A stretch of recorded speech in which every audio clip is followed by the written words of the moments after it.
All right, welcome everyone to the show today. We have a very favorite herbalist of mine, Jim Mcdonald, on.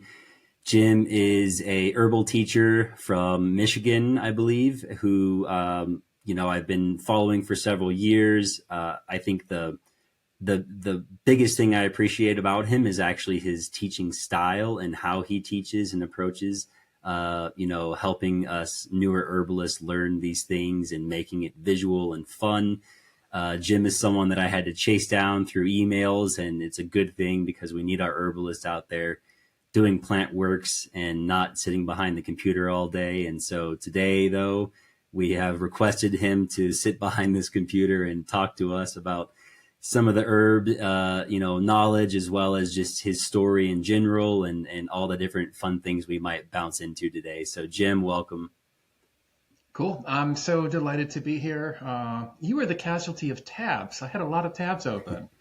At any given time, there could be 70 or 238 tabs open, and your persistence paid off. That's something I think is helpful. If you're ever trying to contact an herbalist, you don't hear back from them, try again. Sometimes that extra thing helps because person might be busy, they might be tied up, or they could be a creative scatterbrain. But yeah, I'm an herbalist. I live in Southeast Michigan. We like to do the thing, like if Detroit is here, I'm a little bit on the northwest edge of all of its sprawl. And I got into herbs for like 1994, I think is when it was. I was in college. I was living on a 20-ish acre old overgrown farm in the old farmhouse in Okemos, Michigan. And my roommate, Jason, left out an herb book, and just everything was at the right time. I got the herb book. I lived on all this property. We had like a swamp and a weedy lawn and a field and pine woods and mixed hardwoods. And I was passing by the Beale Botanical Garden. And so I could see like, oh, that plant that grows next to the barn, it's right here in the garden, and there's a little sign sticking up that says burdock. And then I went home and I looked it up in the book, and as burdock usually says in books with brief entries, it seems like it's good for everything. And so I dug it up with a little hand trowel. It took a long time. I had no idea the root would be that deep. The book did not mention that. But I brought it in, I chopped it up, I made some tea with it, and I sipped it, and I kind of waited for something to happen. And for people who know burdock is not the kind of plant that you like drink the tea and you like have this strong effect. It's really like a vegetable. It's like a food. It's a very nourishing plant. But I still think that what happened from that cup of tea is like everything since then, because the reason I'm around and doing stuff today is because I just got really into it and I never stopped. I never stopped learning. I never stopped asking questions. I never stopped getting curious. I never stopped. And I was talking with Thomas Easley yesterday about this important thing that you have to do if you're an herbalist, which is like, I never stopped questioning whether something that I learned might be wrong. And I need to like let it go so that I can open up the space and think new thoughts and not be limited by something that is incorrect. And so like that challenging myself and that just fascination to learn more hasn't ended, and I'm not the most linear person. I'm not the most structured person. And my attention can be like, oh, squirrel. But herbalism, because it's so dynamic, because it's so interesting, because there's no way you could probably even learn, like 2% of the things that there are to learn about plants and people and nature and ecosystems and illnesses and the way that they all mix up. It's just eternally fascinating to me.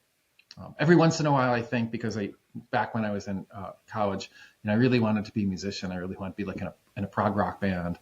And every now and again, I think like, if my past self who wanted to be a musician and wanted to be playing music were to find out that, 25 years later, his future self is fascinated by mucus, would he time travel to stop that from happening? Absolutely not. Like, no, but it's okay. You're going to love mucus. Yeah, right. Right. Like you're going to love mucus Okay. more than you like spending time in bars. So I think that, I Right. feel pretty good about it. If you're a beginning herbalist, Definitely. I want to let you know there are things that will happen. Um, you might find yourself, because this happened to me, um, up late Googling a question that a friend or a client or a family member or a student asked you, and it's late at night and you know you should be in bed, and you're scrolling through Google image search looking at rashes. And you're like, oh, wow, look at that one. Like that can happen. Yeah. It's either It's rashes okay. or poop usually, you know. Poop. Yeah. You I know. mean, the one that I remember the most, and actually the one that I think inspired the thinking about would my younger self try to stop what happened from happening, was I was looking, this is totally true. Um, I did once Google itchy anal rash vesicles. Um, because I was trying to help a parent who had a child that had this bad rash with little vesicles that wasn't getting better otherwise. And it was kind of horrible. And as always, when you do a Google image search, eventually you get to like, oh my God, what in the world? It's always something weird, right? That you get to. Right. But I did figure out that there's something called perianal strep, which is a localized strep infection. And when I added infused golden seal oil to the salve that I make, it totally cleared it up. So it Interesting. paid off. Yeah. I was Wow. rewarded for Very that cool. Google search. Yeah. Definitely. We love those ones. Yeah. There's a So, ton of people right Jim, now being like, I want to get into herbalism too. yeah, exactly.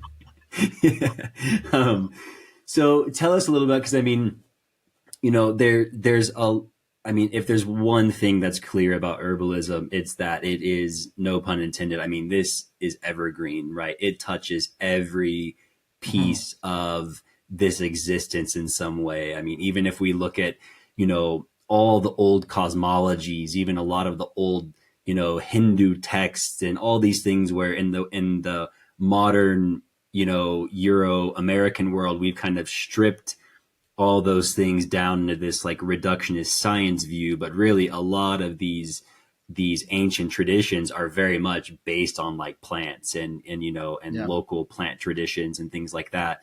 That's just one example, but there's many different ways to approach herbalism. I feel quite fortunate that I was kind of, when I fell pretty much ass backwards into herbalism, it was into more of the energetic herbalism, Mhm. which I think some people actually, that actually comes much farther down the line.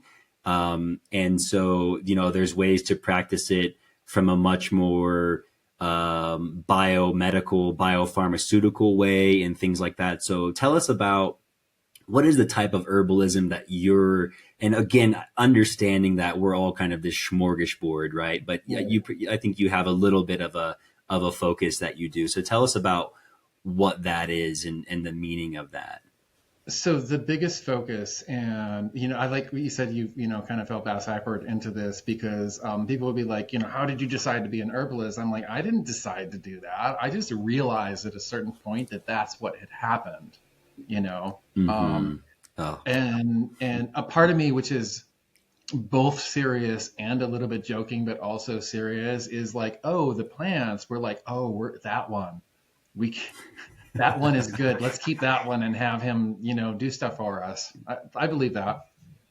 yeah, Like for I said, sure. kind of joking, but not really joking.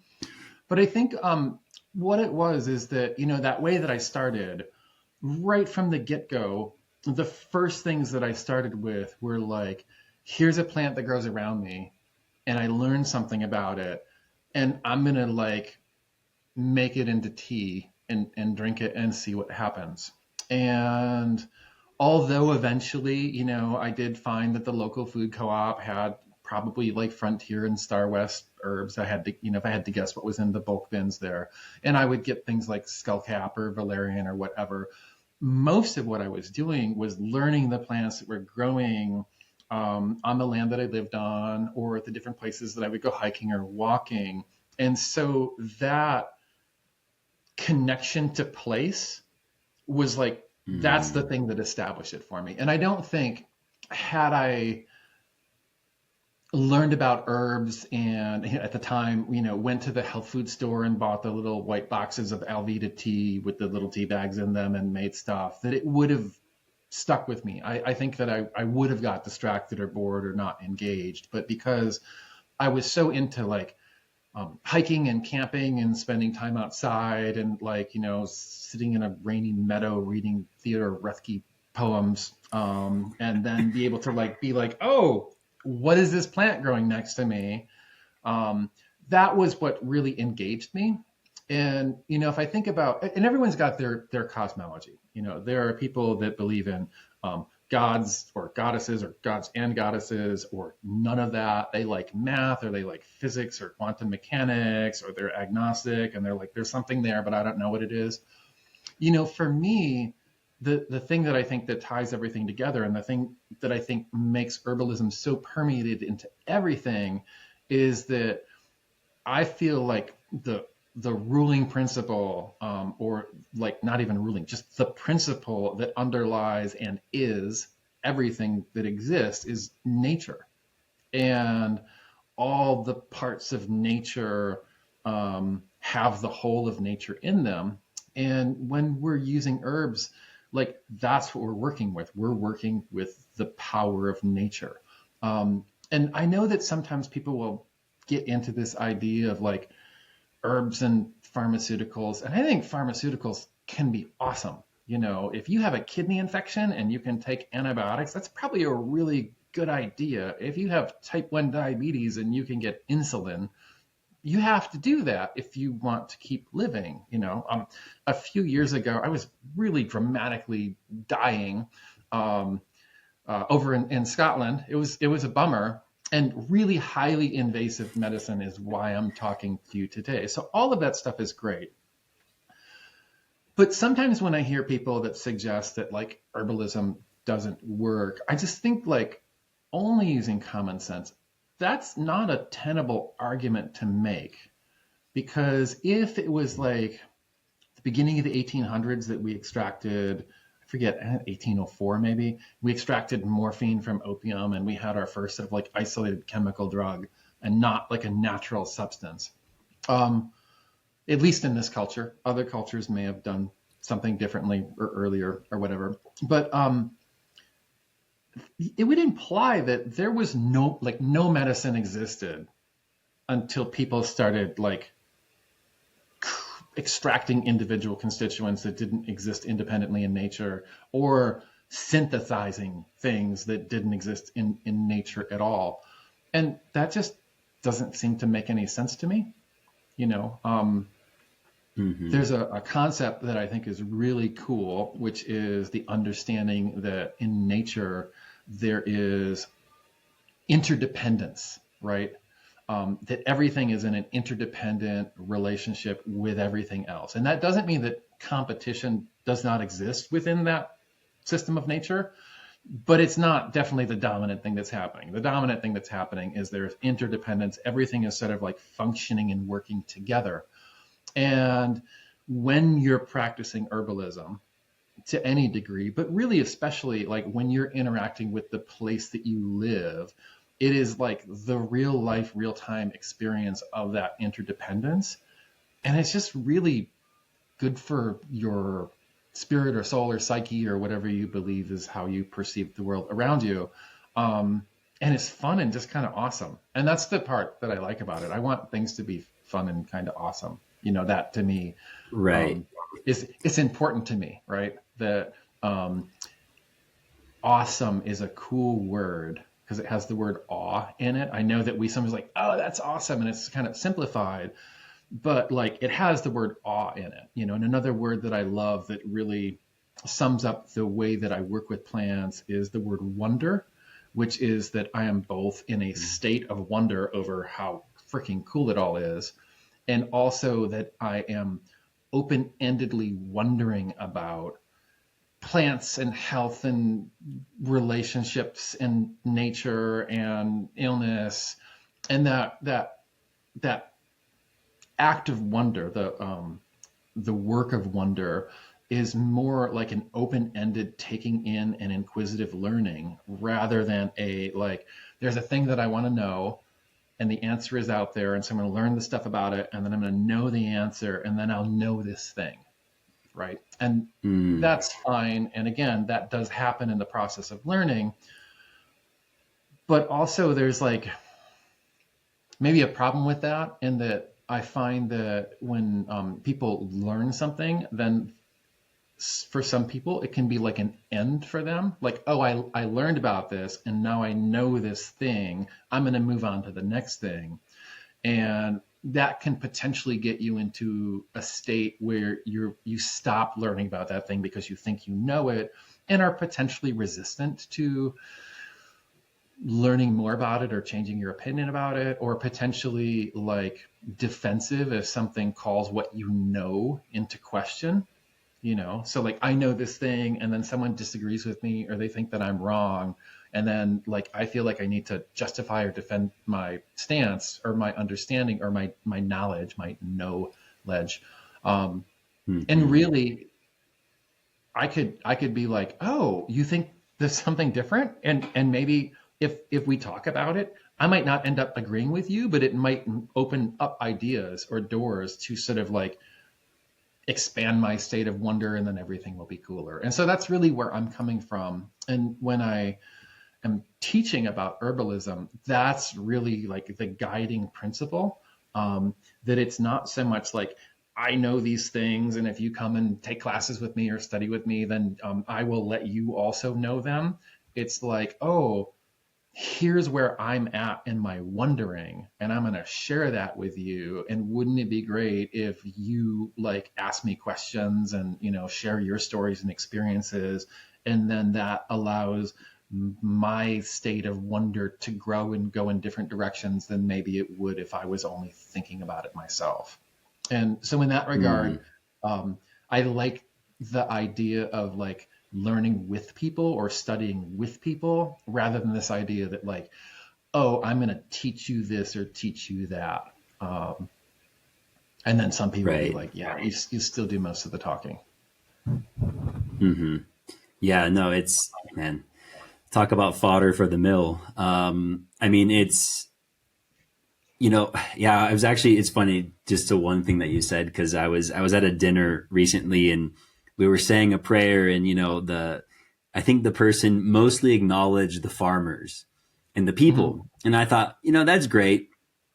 But it's like, what about the microbes? What about the bees, the flies, the birds? And I was just contemplating this the other day of there is no such thing as eating, a banana. There's no such thing as eating a piece of, meat or anything, right? That meat came from an animal that ate grass. That grass was grown in living soil with trillions of microbes that wouldn't have had what they had if it wasn't for certain, birds coming and regulating their population and just the whole harmony. And it just realizing that anytime we ingest something, we are ingesting interconnectedness at its core. Right. Yeah. That's exactly what you're eating is interconnectedness. If there was one thing we can trace it back to. And I think you're kind of, nailing on that and that challenge, I think my mind, as I'm getting older and being more mindful of how I learn and how I assimilate information, it's interesting what you were speaking, because I'm having to avidly look for it, right? When is that constriction coming in and that kind of knowingness, and all of a sudden it's getting more concretized, which is going to prevent me from being able to take in more wonder and to take in more potential learning. And just noticing that, it's a little bit natural, right? I do think that's a natural function of the ego, which is to kind of try and concretize, but at the same time, if you want to go further and have more fun, then, try and keep that thing coming open here and there, I would never want anyone to think that like, I don't at times hear someone say something and think that's nuts, because I do that. And, gosh, if you put the news on it's really easy to do that like several times within 15 minutes, right? Like that's what in the world? Um, so I'm human just like everyone else, but I do think, there was this Doctor Who episode that I just loved. And actually, it wasn't a great episode, but, Doctor Who and this person that he was with, it wasn't whoever the companion was or the co-traveler was. They were sitting at the edge of this abyss. And this is totally paraphrasing, not word for word, and thinking that this was the end of things and everything was coming to an end. And they were having this really serious conversation. And the person asked, the doctor, like, what do you regret? And he said something to the effect of, I've traveled all through time and space, just looking to find out what I was wrong about, so they could let it go and learn new things. And like, I want to do more of that. And I was like, oh my, how often do you hear that, especially like in media, Right. being sort of like praised as a goal, like as an admirable goal? Our culture, and I say our culture, I am meaning in that word "our," which is probably incorrect, like the dominant Western, North American, European, Eurocentric culture that I exist in, where I live. Our culture, like, we think about like knowing and being certain, and having like these firm opinions that are grounded. And if you were raised going to an educational institution that was a part of the mainstream culture, they want you to like learn things and then know the things, and you be tested like that you do know the stuff, and write essays and things like, I think this and this is why, and therefore you should think that too. And I just really, that doesn't interest me. I want very little to do with that. And so yeah, I'm trying to like navigate a life where knowledge and understanding is something that is organic and alive and in flux and growing, right? And it's relative to sort of like where we're at, and that different people can have contradictory understandings. That doesn't mean that one person is right and another person is wrong, because we also have the sort of like, what is right for me might not be the thing that's right for someone else. And it doesn't mean that I'm wrong and they're right. It just means that things are different. And there's a lot of different manifestations of sort of like truth. I'm doing quotes here. If you're listening, I'm doing quotes, Yeah. truth in quotes. Truth quotes. Truth Yeah, quotes. that are very dependent on all of the infinite possibilities that exist around us. And maybe a part of this way of thinking is I've got 3 kids, and I've been in my marriage for a really long time. I've been married since 98 and together with my wife since 90. Like, I have a lot of responsibility for a person who likes to think of him as sort of innately, sort of constitutionally irresponsible.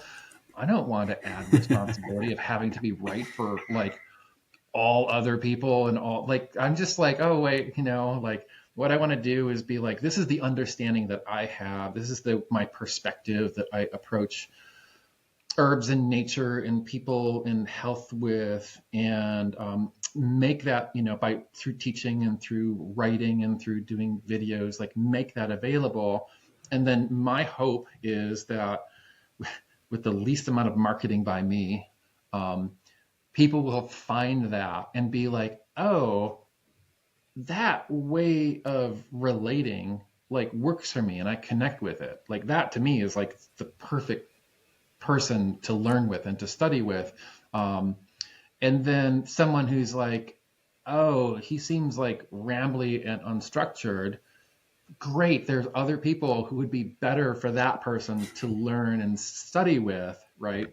And if we can all sort of like figure out how to convey our perspective and what we have to offer, and do that, then the people, who will work with us best or learn with us best or see us as clients best will be the people that we end up working with. And then everything will be great, And when I see someone that maybe I'm not the best fit for, what I love more than anything is being like, oh, like this thing that you want to know about, like I know some things about it, but I think that this other person might be a better person to learn. I think it might be a better way to make that work for you. And it's not in any way sort of like avoiding that person or being like, I don't want to work with that person. It's just like, oh, I think I see a better fit. And that Right. also feels cooperative and interdependent, which is something that I want to see in herbalism and in the world at large, is like more interdependent cooperation and less of the competition model. Definitely. And I think that, yeah, I see that a lot in the herbal world. I do see, there is a leaning toward more cooperation. And I think that's some of the most fun is to be able to have the herbal network to be like, oh, actually, you're probably going to go over to this person. You guys are going to get along real well. And, being able to place different people with different herbalists, because there is such a wide variety. And like you're saying, I mean, there's not one way. It's more of just how do you learn? What are you currently trying to learn? What's the overall energy that you like? And there's so much diversity in the space that it is really exciting. And I'm really interested as well in the fact that it's like, it really is. I mean, it's distributed medicine, right? And that's the cool part, is that, I encourage everyone. It's like, yeah, you can go and search out an herbalist online and have Zoom sessions. But if you do have an herbalist in your local place, that's one of your best options, because then you're going to have, the person who's making medicine right there in your locality. And I was talking to someone some months ago about how it's interesting with, you have large brands, which some of them are great brands, and they have good, consistent medicine that they make, in tincture form or whatever. But at the same time, it's like when you typically get to your local herbalist, that's the person who's obsessed, right? A lot of us are fanatic weirdos who have our heads buried in this every day. And they've actually gone through the work of finding, oh, you know what? I like to get this plant from this farm or this place, or this is where I harvest this. And they've done all of that work for you. And all you have to do is show up, and start working with them. It's really cool. I've been doing stuff, and maybe one of the things that I did early on, and at the time it wasn't like a marketing thing. I just really felt strongly about it. It was like, maybe when I first learned the term like bioregional herbalist, I was like, oh, that's what I am, because I actually have some right here. This is kava kava. I love kava kava. I get my kava kava from Tane at Adaptations. And sometimes I get Mahakia, that's what this one is. And sometimes I get Moai. There's other Moai, I'm not entirely sure how to say that properly. There's all kinds of other varieties that I've gotten over the years. And I also like coffee, and I like chocolate quite a bit. I like coffee and chocolate together. I think that that's a pretty yummy combination. But I really like in my herbal practice, and herbal practice is like, it's formal and informal at the same time. I am not a super formal person, but in the herbal practice that I have, the vast majority of what I use are local plants. And sometimes it's because I learn about a plant and I think like, oh, that plant grows by me.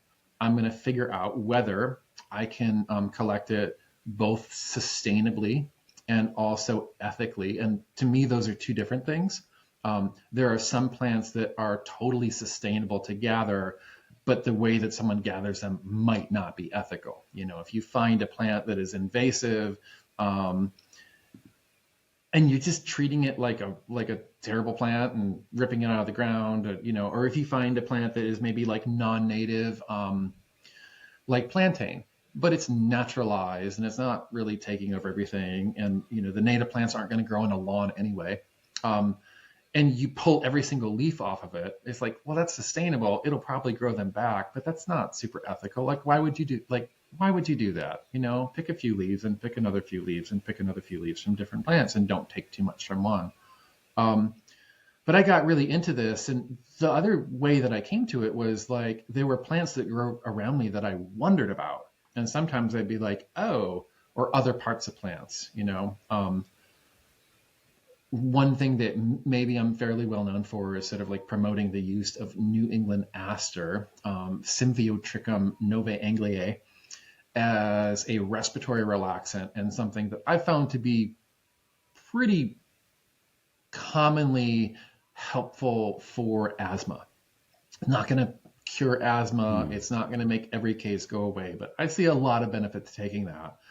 And I'm not going to claim that like I'm the only one who's used it like that, and I'm the originator of that. Who knows what other people did that I don't know about? But the way that I learned about it is I looked around in one autumn and I was like, there's a lot of different aster genus plants.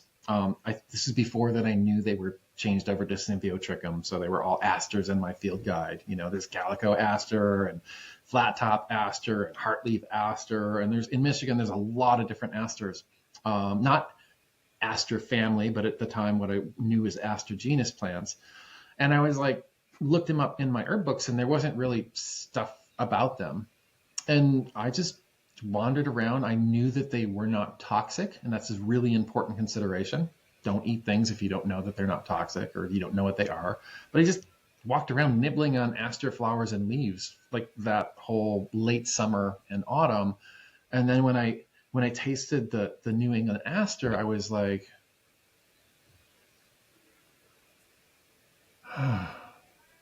oh, this is relaxing. This feels good.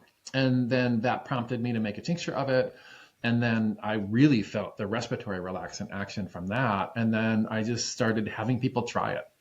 And that's the kind of learning that can still happen when people are just open-minded and inquisitive about plants. And, you know, so for me, so much of my herbalism is rooted in place. And while that doesn't stop me from loving things like kava kava or shatavari or other plants and really valuing those plants, like they're a smaller percentage of what I rely on, and most of what I rely on grows around me. And because the practice that I have is, I like to use the word humble. That means kind of small. It allows me to largely be using the plants that I have collected, you know, and that I've had my hands on, that I can tell you when I hold up a given bottle, like, oh, this came from this place, and I remember the day that I picked it, and the weather was like this, and I've been picking that plant in that location, you know, for like X numbers of years or decades. And while we could say that, well, that really it's not going to change what's in the plant or the way that preparations will work, I'm going to just say that it does, you know. And it does in a non-tangible way. It changes the way that I feel about it. And I also feel like my understanding of the plants that I use is from my direct relationship with them. And although I will use plants that were gathered by other people or from good commercial products, I don't, you know, like if plantain was gathered out on the West Coast, I don't know that plantain. That's not my plantain. You know, there might be regional variations. It could be that the longer growing season changes some stuff about it. One time I had this plantain that was really astringent. It was like, and I was like, wow, that's a plantago? And they're like, oh, they're all like that here. And, you know, I would say if someone asked me like, oh, plantains are like, they're mildly astringent. They're gentle astringents, but they're not really astringent. But evidently down in the Southwest, there's really astringent plantagos. Which is all super fun, Interesting. Right? Yeah. Yeah. So it has so many, just so many implications with like the curiosity and fun. I mean, I want to get to energetic folk herbalism in a bit, but I want to kind of stay with this idea for a moment of the connection to place, because this is something that I have personally found is one of the biggest game changers for me with herbalism. And it was realizing that, whoa, this is way more than taking a tincture and thinking that, oh, I have a cold or a flu and I need some herbal medicine to help me work through it. And given, I mean, it's so interesting. I've been reading a couple of books on, one is like Western Apache language.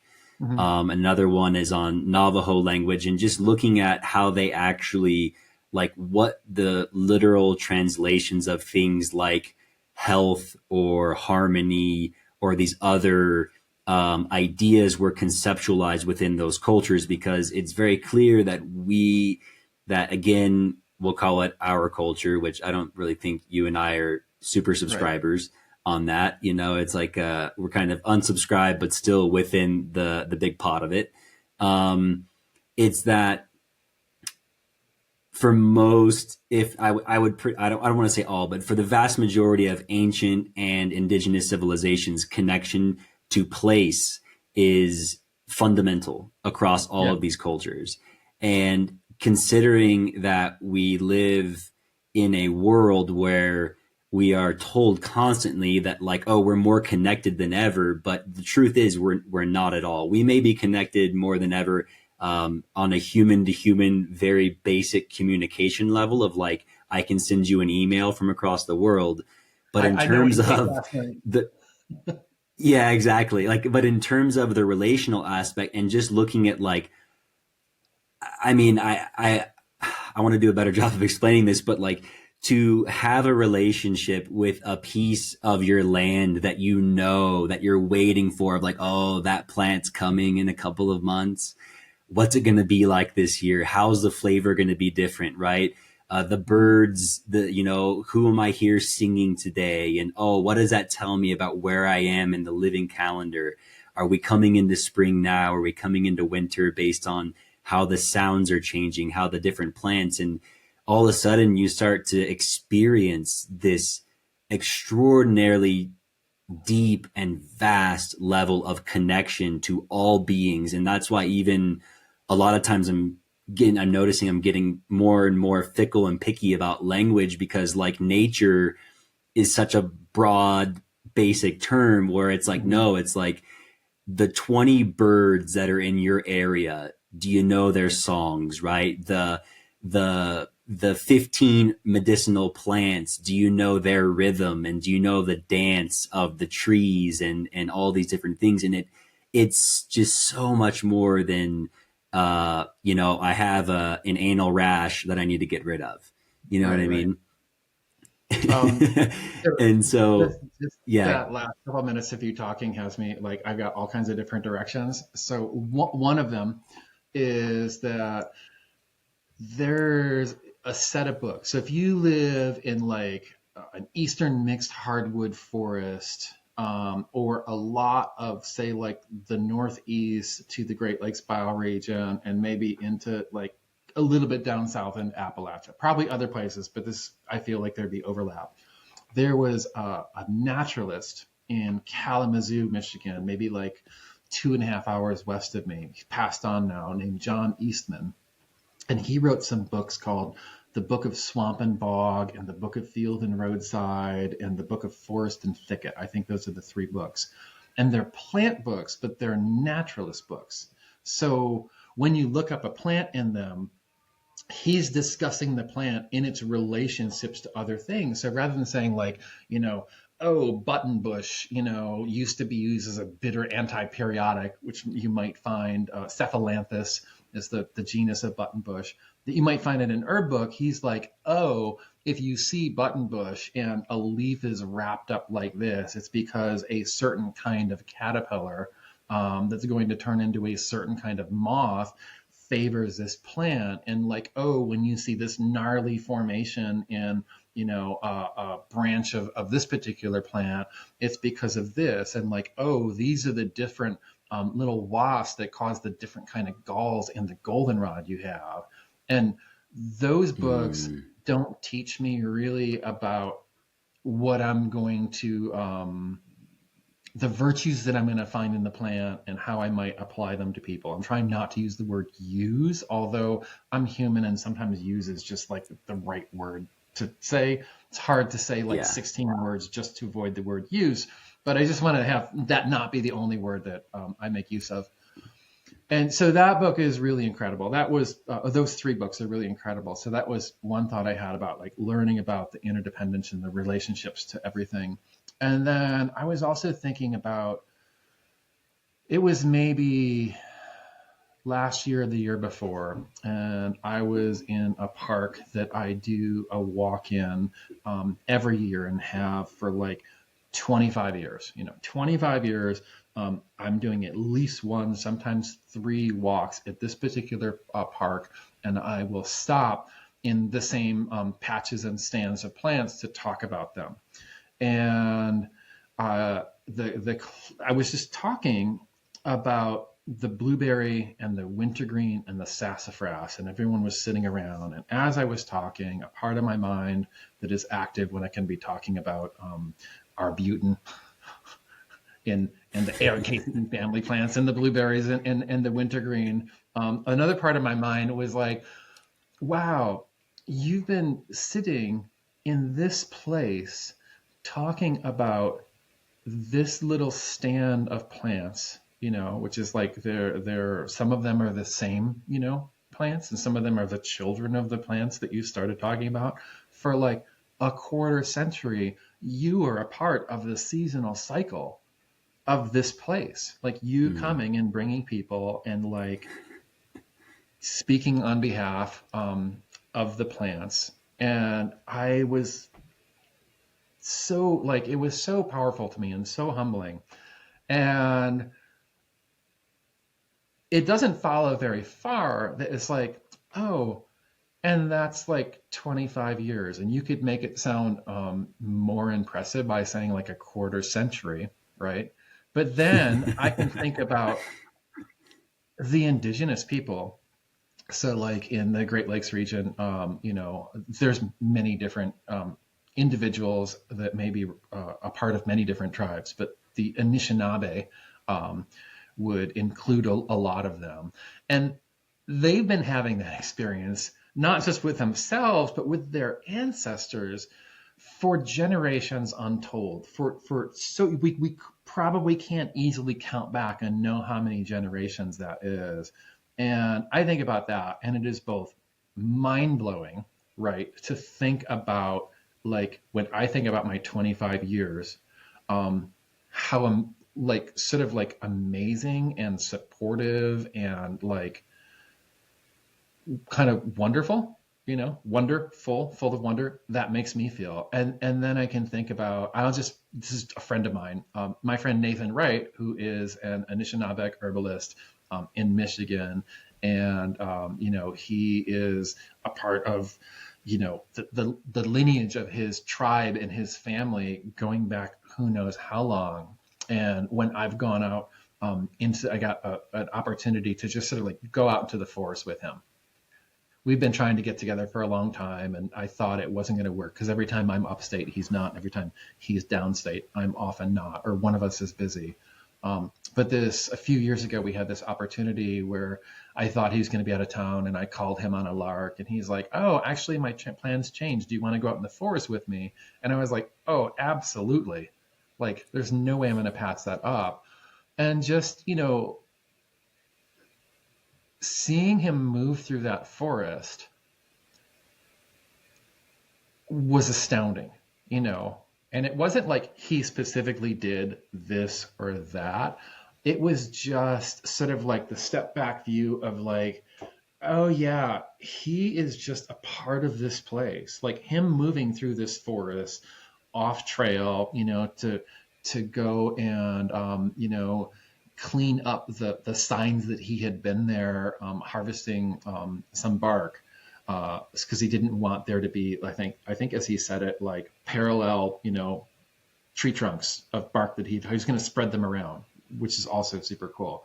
But just watching him move was just like, oh yeah, he belongs here just as much as, a deer or a beaver or a bear or anything else that lives in this area. And it was really awesome to see. It was really awesome, to get to spend the time with him in his place. Because even though it's in Michigan, like his woods that he's a part of are different than the woods that I'm still becoming a part of. It was cool. It was Mm-hmm. really important. And I Yeah. think that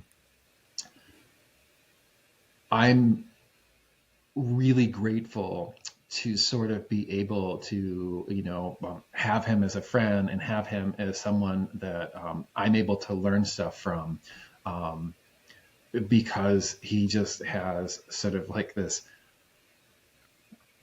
inherent knowledge and understanding that I think has come from so many generations.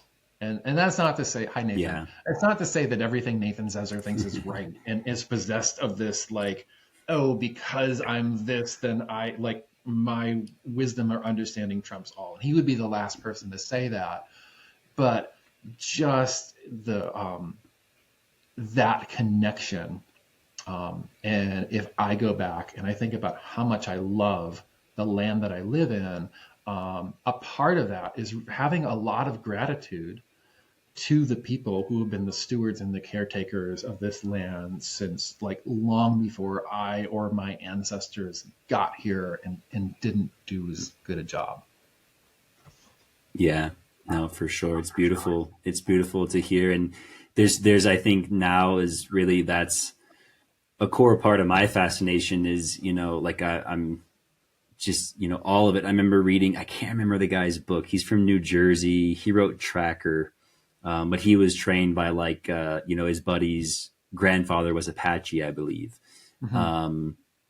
And he just talked about how one of their main principles was the one who walks the lightest through the forest is the one that's like really doing it, Mm-hmm. and to think of how heavy and flat footed and goofy the modern walk through the forest is, right? And how destructive it is, how it's not quiet or a part of it whatsoever.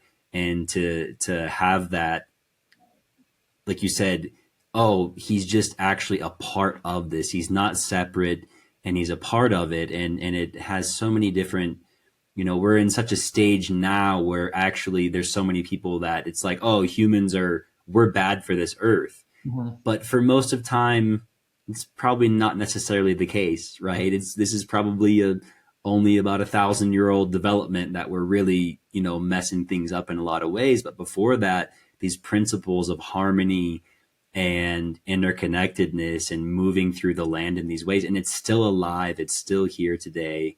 It's all around us, and it's a matter of slowly walking those paths ourselves and finding our own way, which is to me, the most fun part. Cause it's almost like we get this, we weren't necessarily in our culture born into this wonder in the Mm-hmm. way of how wonderful it can be when we look at it through when we approach it in a different way of beingness that's available. It's a much fuller life. It's a much more exciting and fulfilling life. And I think you've, been really hitting all those points.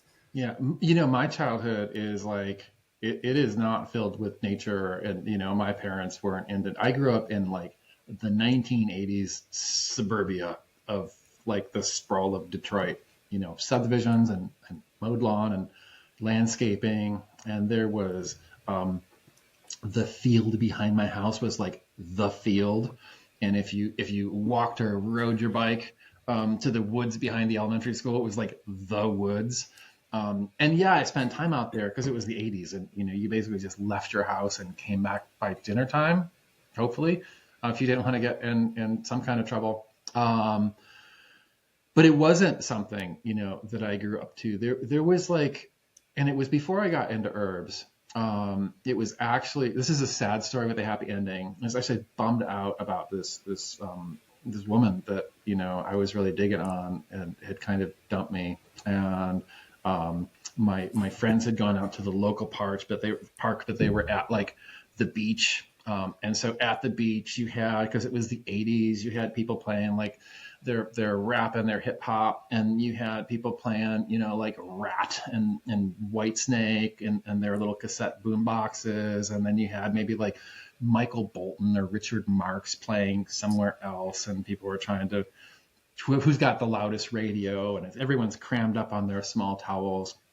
And concession stands on sidewalks and Sandy Beach and a lake that's there because of the dam. And I was just feeling, bummed out. And I like left and I just kind of like drove around and I ended up in this parking lot and I saw like the opening to a trail and I like walked into the woods. And I think that was like if I could think of like a moment where I was like, oh,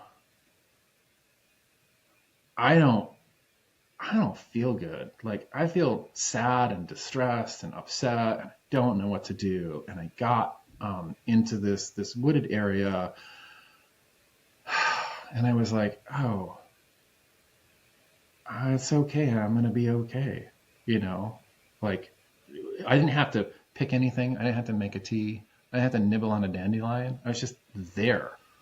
And I think that when you are feeling distressed, if you can go into some natural place and you can see that there is this happening that is bigger than you are, that is like beautiful and like doing its thing amidst all of the hardships, right? That it is facing, that just does a lot. And the happy part of the story is I'm married to that woman now, so it totally all worked out.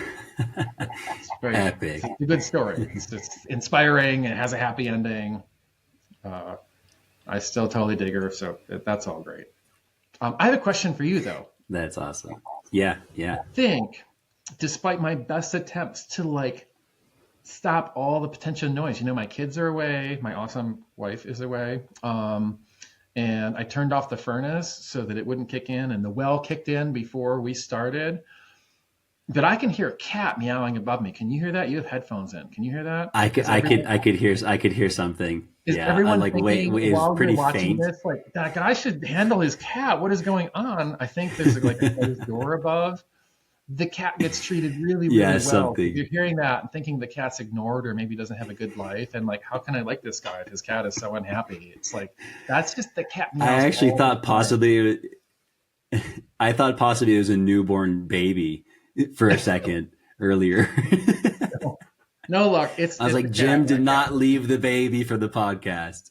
It's the neighbors. Meowing since the day that we rescued it from being abandoned in a cat carrier with no food and water on a sidewalk. We brought it home and we took care of it. It's a pretty high maintenance cat. If you're hearing it meow, it's because it always meows. There could be a closed door, but I can assure you that cat is okay. Sorry if it's a distraction. Excellent. If not, we have some herbs for it later, I'm sure. So let's talk a little bit about, going back to earlier, there's a lot of ways to approach herbalism in terms of just like the entry point in. I don't think many of us stay with the initial entry point forever, if not ever that happens, right? But sometimes there's an entry point.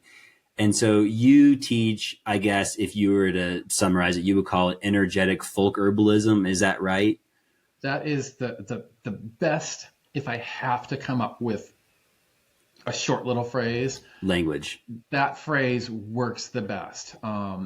So what does that mean? Folk herbalism, because I feel like a folk herbalist. I know a lot of things. I can use a lot of big words if I want to. And mostly I don't. Mostly I try to use like plain, accessible language as much as possible. I feel like using big words more often than not excludes some people from understanding what I could say more clearly using plain language. So I do that as much as possible. If I'm around people that everyone knows the word, I'll say demulcent without saying moistening herb, or I'll say mucilage without saying like something when it mixes with water, it gets all slimy. I might even say heteropolysaccharide, but probably, I'm gonna say mucilage. It's a moistening. It gets slimy with water. It's a kind of demulcent. There are also demulcents that are less mucilaginous and more sweet, and they're slightly different. But I try that, and when I'm thinking about what to do with the people that I work with, which is a phrase that I like better than saying clients, which seems a little bit impersonal, although true. I I will look at blood work. I'm happy to do that. I will consider diagnoses. Obviously, as an herbalist, I'm not allowed to make those. I know stuff about pathophysiology. Again, I know a lot of that stuff. There are people who know more than I do and people who know less than I do. But largely the way that I function is that I'm looking at these patterns that I see that people have been considering since the beginning of people using plants. So when people, I guess when people started using plants, there was some instinct to it. There was things that just carried over that was just understood. And then there's also some things that they learn from maybe watching animals. Maybe they're like, oh, that animal is doing that. We can't totally rely on watching animals because animals can eat poisonous stuff that would be harmful to us. And then we also don't want to see that something is poisonous to an animal and then avoid it ourselves, because then chocolate, right? We wouldn't want to judge the safety of chocolate on dog studies. But people looked at patterns and they're like, oh, there's a thing called a cough. And then they noticed that that cough can be drier, or it can be more spasmodic, or the mucus can be damper, and that you wouldn't just give one herb for all of those presentations, because if someone has a drier cough and something that is mucilaginous or demulcent has a more moistening quality that loosens that dried mucus up so you can expectorate it more easily. And if someone has a damper cough, generally we use aromatic herbs that are more sort of stimulating and moving and a little bit drying to sort of dry up that mucus to give it more body so we can cough it up more effectively. And if someone has a spasmodic cough, then we would use something that's more relaxant, because if you have an uncoordinated coughing, I don't want to do this with my mug because I still have tea in it. I might spill it, but I'm gonna try. Hold on, I got another mug here. So I have my yes mug here. So yes bond to anyone. So if my muscular function that I want to use to take a sip of tea is coordinated, I can take a sip of tea and it all works. If my muscular function is uncoordinated and spasmodic, tea's going to be flying everywhere, and I'm going to hit my teeth and maybe chip my teeth, and it's not going to work. And so if you have a spasmodic cough, the process of coughing that you're using to expectorate won't work as effectively. And we use more relaxant herbs, which might also be aromatic, or they might be more acrid flavored.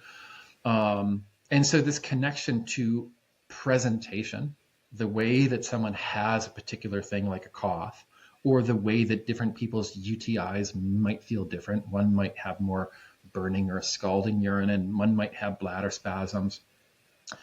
Or the way even that when we're stressed out, one person might get really angry and irritable and frustrated, and another person might be emotionally overwhelmed and too open and withdraw, right?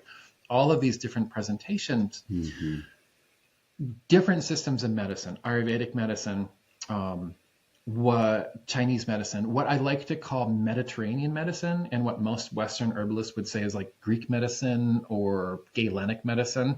If you were to go to the Middle East, it might be Islamic medicine, right? Or it might be Unani medicine.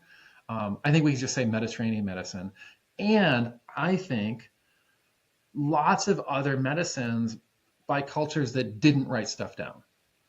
They understood that if everything is really dry and you have some slimy marshmallow tea, that makes more sense for the dry thing. But you wouldn't drink really thick, goopy, slimy marshmallow tea if you had a lot of really thick, goopy, damp respiratory congestion, because it just makes sense. We have a potential for an innate ability to understand correlations between the way that stuff happens in our bodies and the way that plants can help to relieve them or resolve them or balance them out to make our bodies respond the way that they're supposed to. Another word I might sometimes use is vitalism, and people can define that differently, but what I mean when I say vitalism is that sort of one of the first things I'm thinking when I or my family or someone that I'm helping, a friend who knows, has an issue is to think like, oh, if everything in the body were working really effectively, what would the body be trying to do here? And can I use herbs to help it do that first before I start thinking about using herbs where like I want the herb to do something specifically to the thing that's happening, you know? So if someone has the flu, before I think about like elderberry can kill the influenza, like it can inhibit the ability of the influenza virus to replicate. I'm probably gonna use elderberry syrup, but I'm not just gonna do that because I'm gonna be thinking like, oh, do they have a fever? Do they have a cough? Like what else is going on? And how can I support those processes? That's always gonna be a part of it. So I think of that as vitalism. And that sort of connection between someone is presenting with more dryness in a tissue or a place or a process even, and I can use an herb that has a moistening quality, is what a lot of herbalists call energetics. And then if the joke is, if you live in Portland, energetics is like being able to feel the energy of the plant and ask it to do the thing that you want it to do, right? That can also be called energetics. That's just not the way that I'm using the word. You know, people use words differently. The way I'm using the word is that you're basically looking at the qualities of plants and how you can help them to like bring back a sort of balance to an imbalanced tissue or process or presentation so that your body can move through what it wants to do more naturally. That's the way that I understand how to use herbs best. And when someone has something that maybe that's not the most important way to use herbs, then I think differently about it. Or if the way that they have something requires something a lot more what we would consider like biomedical, I'll either think more like that, or I'll talk to one of my friends who does that better than I do and say like, hey, this is going on. Like, what do you think about that? Because maybe one way we can think about it is in energetic medicine, we talk about one of the dynamics being hot and cold, right? And we don't mean body temperature. We don't mean like if we assume that, you know, there's an average body temperature, which is different for different people and lower than it used to be, that if you're above that, you have a hotter constitution. If you're below that, you have a colder constitution. Hot basically means more active or reactive, and cold means like less active or reactive than some kind of like vague average.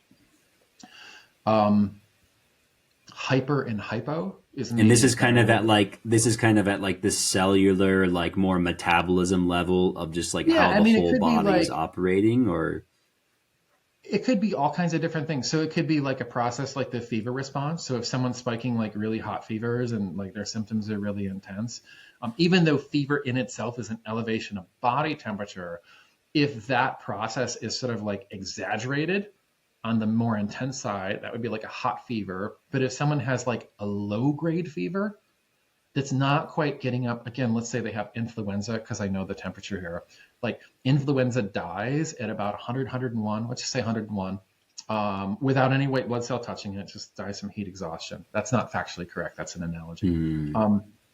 Sometimes I make up analogies and someone's like, that's not actually true. Like the immune system does not send a text to the hypothalamus to trigger the fever response. I'm like, I know that. I do stories and analogies to be funny.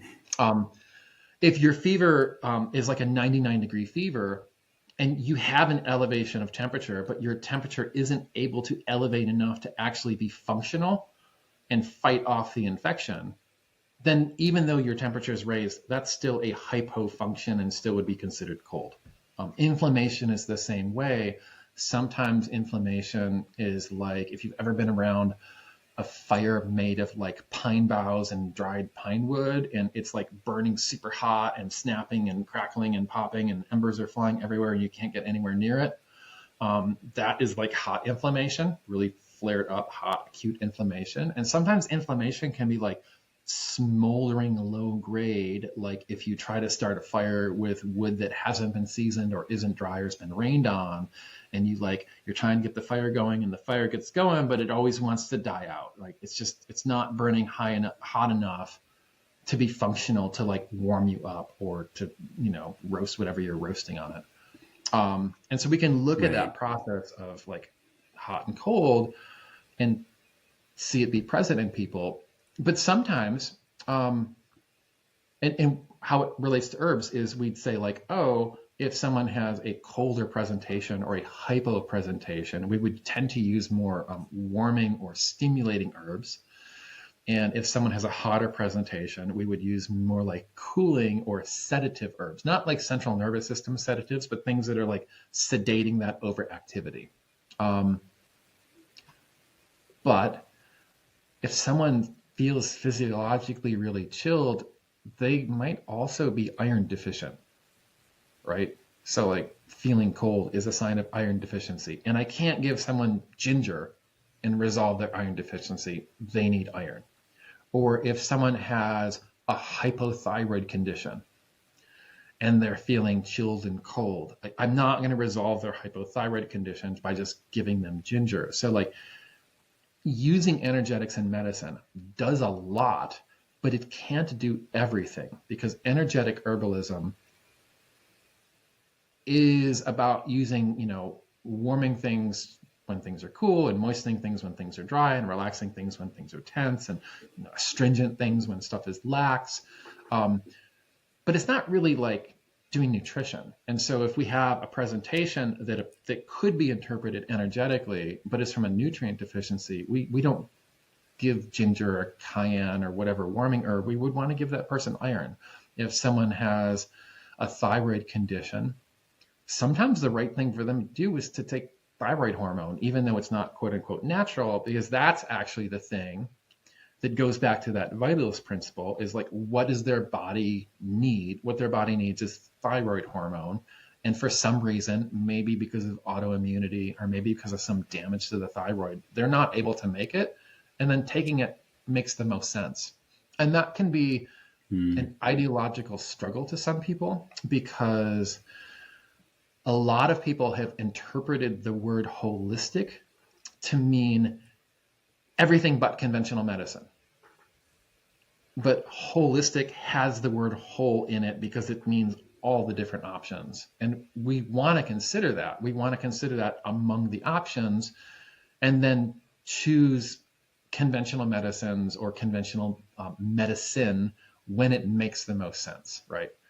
So what I do is energetic folk herbalism, and it is a starting place for how I think about the world and how I assess, different things that are happening in myself and my family and my friends and my community and the people that I work with. But it's not the be all and end all of it, because going back to, I feel like I can wrap this up really good. Going back to what I said earlier, the big system that exists is nature, and nature is the only perfect system. All other systems we have to like nature is too big and too vast and too encompassing for all of us to like be on top of and to navigate in its entirety all the time. Occasionally we have moments or flashes or insights or inspirations where we feel that connection, but nobody maintains that, endlessly. Even enlightened people aren't endlessly and always enlightened. I look at my system of energetics as being like incredibly useful, and it has treated me and my family and my community and the community that supports me as an herbalist, I think, really well. But one of the reasons is because I don't dogmatically think that because I believe in energetics, everything is energetic, and I never need to think outside of that box. Anytime we have a box, there's something that's outside of it.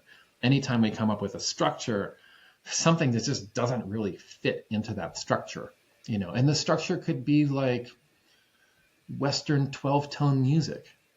And, if you have a piano, you've got like the structure of 12-tone music, all laid out in black and white keys. And it's amazing because, one note, if you double the frequency, it's an octave higher, and if you have the frequency, is an octave lower. And there are certain birds that sing in perfect triads of chords. And if I go to Bali, I can take the Balinese gamelan music and be like, oh my gosh, it's a pentatonic that I can play on my Western piano, and this is an amazing system. And then I go to India, and I'm like, wait, there's a note between like the E and the F, but there's not a note between the E and, but there's a sound between the E and F, but there's not a note between the E and an F. And how come it doesn't work anymore? It's because someone came up with the system and it's really cool and you can do amazing things with it, but you can't do everything with it. And herbal systems, whether they are the Western kind of malleable, inspired and pulled from a whole bunch of different traditions, Western herbalism that I do, or it is traditional Chinese medicine or classical Chinese medicine or Ayurvedic medicine or Unani medicine or the traditional medicine of any one place, there's always going to be amazing stuff that it does. And there's always going to be like a real profundity to it, but nothing does everything. So when we get to a point where we're like, oh, the system or the ideology that I'm using that has served me so well isn't really working here, rather than trying to make it work, we might think like, oh, is there another way that I can think about that? And that's how I handle it anyway. Yeah. No, it's, yeah, I mean, I definitely have had the propensity over the years to be more, Western, biopharmaceutical stuff. And like you said, I mean, it's a really good point because it does have its place. It's just right now we're in a spot where, I mean, talk about folk, right? We've lost the ability to even know how to work with a fever. Just to go back to the fundamentals, right? Every great grandmother and grandmothers through all of time before this knew how to handle these very simple things. But because of the mindset now, right, we have fever phobia. And going back to what you talked about being the vitalist approach, right? And I was just going through this with some friends at a wedding where people were getting sick a lot. And I was watching just the antithesis of everyone trying to dampen or get rid of the body's vital response, and so to come back to an understanding of like, hey, you have a fever, it's a vital response. Can it get to a point where maybe you want to bring it down? Yes, that's true. Do you need to be super fearful of it? Probably not until a certain point, and just make sure you have a couple of tools ready if it does. And when that comes, if you have a cough, let's make sure that cough is more productive. And it's really interesting because you can see now, it's like I see with so many friends, it's like when they get sick, it lasts 2 weeks, 3 weeks, a month. It's dragging on and on. And I just had a great one where it's like now, as a fledgling herbalist, I really value every time I get sick because I'm like, oh, we get to go into the laboratory. You know what I mean? It's like bunker down the hatches, get what we need ready. Like it's time to experiment on specimen number 1, Right. And so I got super sick the day before my flight back to the US. So I have to go through like 20 hours of flights and layovers from Peru back to the US like a month and a half ago. I wake up the Sunday morning, the day before the Monday flight. I am like, oh no, I can hardly walk. I'm nauseous. I'm just weak as all can be. And I can feel that kind of my bones hurt, my body hurts. And then over time I could tell, hey, this fever is not coming up. Like it's trying, and then I'm getting chills and I'm going back and forth. And so finally I got to a friend's house. I got in bed under all the covers. I said, you guys bring me a super strong decoction of ginger tea. I want you to put it on for a while and then bring me this like hot, tube thing full of water. And I just held on to that thing underneath all the sheets and forced myself into this grand sweat for about 35, 40, as long as I felt like it was safe. And then finally I had the whole body sweating. Next morning I woke up and it was like, oh, I'm better. Like I'm weak because I haven't eaten for a couple of days, but like Mm. I have like totally, burned that thing up. And that wasn't necessarily, like you said, it's so important. I think what you said, it's like, that wasn't necessarily the view of like, hey, let me send this herb or this tincture in here to like inhibit the communication of the virus or to try and attack the cell wall of the virus. It was, hey, first and foremost, my body is vital and intelligent. And how can I facilitate its response to what it's encountering right now? And it was a great one. I have to say it was a good one because I was like, all right, the sweat. And this is what's cool too, is you see this across so many cultures where they understood. I mean, this is why, temazcals and all these different sweat lodge traditions as well. I mean, they have multiple purposes, but one of them is very much, to help the body with the vital response. So I Yeah. really appreciate everything you were saying about that. I think that, well, I always think a whole bunch of different things in different directions. So to be a little bit linear, like one thing is once you get into herbs and you get sick, you'll be like a little bit excited about it, even if you feel crappy. And I've absolutely been like, I feel pretty confident that I could do this, but I've done that before and I want to try something new. I'm not sure if it's going to work or not, but I'm going to, instead of doing this, do that so I can gain new knowledge in my little n=1 experience of myself. So that's always like a fun, and I think an important part of herbalism. One of the things that I I try to tell students so that they have an understanding of where I'm coming from is that when I'm teaching classes, and whether this is a part of like one of the courses that I do that are more geared toward people who are wanting to learn herbalism, or at an herb walk or teaching for gardeners, is that I teach the stuff that I know and have direct experience with. And if I'm going to like share someone else's experience or share a different tradition that I don't have direct experience with, or share another herbalist or quote something, I will always say that. But I feel like for me, and this doesn't have to be true for everyone else, because again, I don't want that responsibility. Like I would feel as weird about giving someone herbs that I hadn't personally like used myself and had an understanding of, is like if you were to come over to dinner and I was like, oh, I made you dinner here, and you were to say like, well, tell me about this food, and I could tell you all about it, but if I hadn't ever actually eaten it, like that would be a weird thing to do, right? But in herbalism, this does Mm. kind of happen all the time. People learn about herbs and they understand stuff about the herbs, but they don't have the internal experience of using it. And I think I'm just going to put it out there that if you're someone who uses herbs, or especially if you suggest herbs, and there are herbs that you recommend to people that you don't have a lot of experience with, spend some time taking them. Make tinctures, take teas, make a decoction, pour it in a bathtub, sit on it, like try to experience that herb in all the ways that you would ever suggest it to someone else, so that you have a connection. And your connection isn't necessarily going to be the same as everyone else's, because if an herb is really drying and you tend to be really dry, it might feel crappy to you. Like it might not feel good to you, but you'll understand the way that it would help someone who had maybe like a lot more damp congestion and, like damp, oozy mucosal tissue.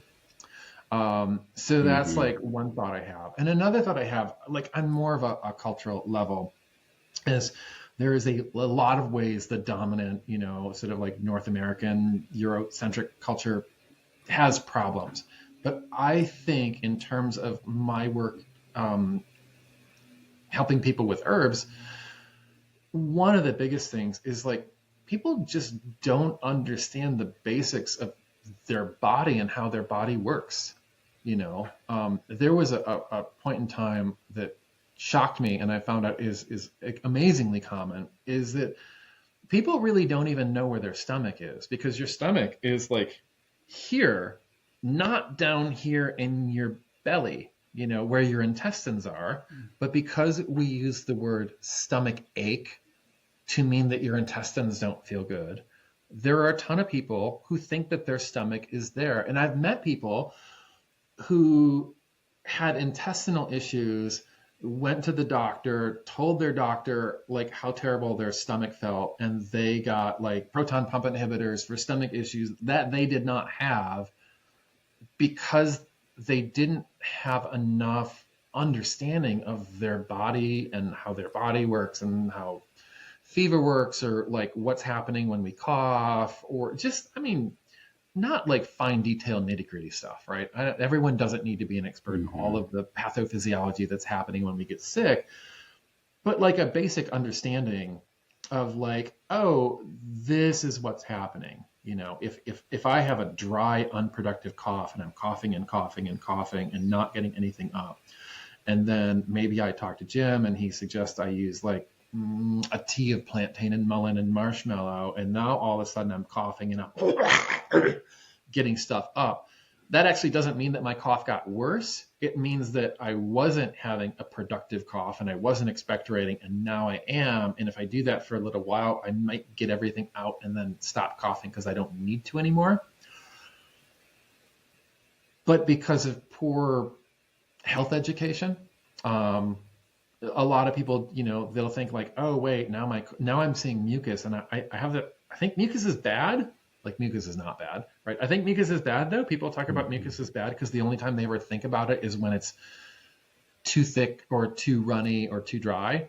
Then they can confuse what's going on.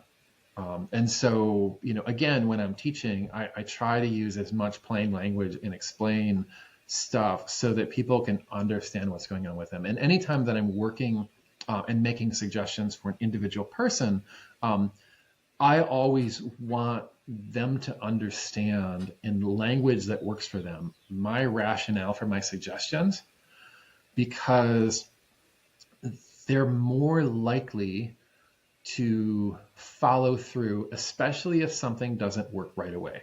And there's something that happens, you've probably experienced this, I'm sure everyone listening has experienced this, is that every once in a while, if we're really lucky and all of the stars are aligned, or all of the rationale for a protocol is aligned, you've got something going on and you talk to someone who knows about herbs, they make a suggestion to you, and within minutes or hours or a day or two, you have a turnaround and you feel a lot better, and that's awesome. And sometimes if everything is really great, you've been sick for a long time and you've tried all kinds of stuff, and like none of the people you're working with can help you, and you've seen all the specialists and you've talked to the herbalists and you get this amazing response and you feel all better, and you're like, oh wow, this is how herbalism works. And if someone's really if they're really good at it, you'll get this immediate response and you feel better really quickly.